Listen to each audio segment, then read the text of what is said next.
have disproportionately affected the poorer nations, the developing nations. So I would recommend that debt relief should continue till the pandemic is over. Thirdly, climate finance. Madam Secretary General,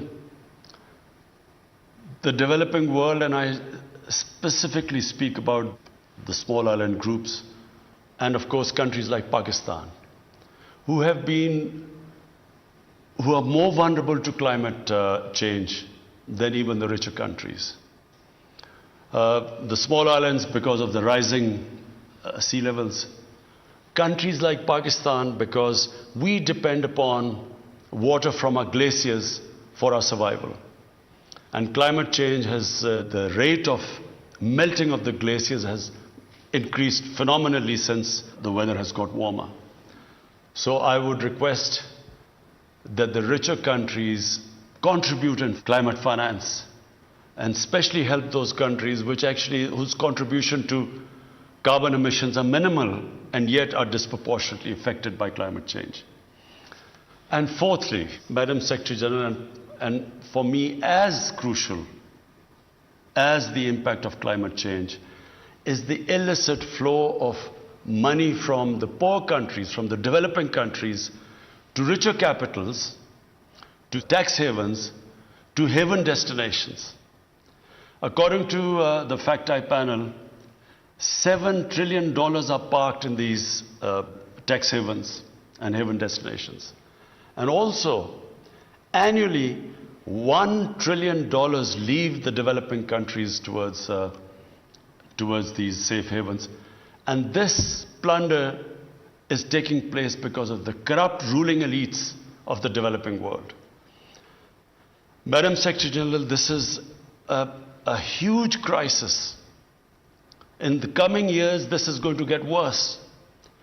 This has to stop.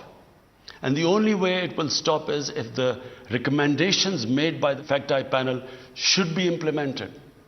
Unfortunately, the richer countries, which can do something about it, unfortunately, there is no incentive or motivation to do anything. What it is doing is that it is crushing the people in the developing world. Not just because the money is siphoned off, which should be spent on human development, but because when the money leaves their countries, it affects their currency, which devalues, which then leads to inflation, causes poverty. But eventually, even the richer countries will get affected. Because right now, what you see of economic migrants is a trickle. People dying to get to richer countries.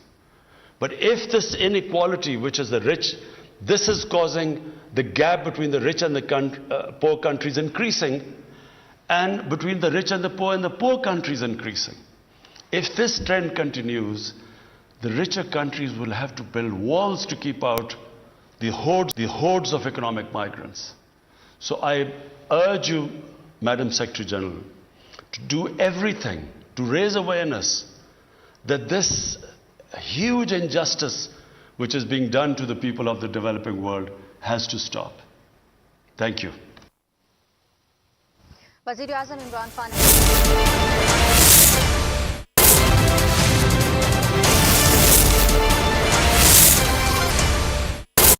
चलते हैं programme के बकिया हिस्से की जानिब। कोई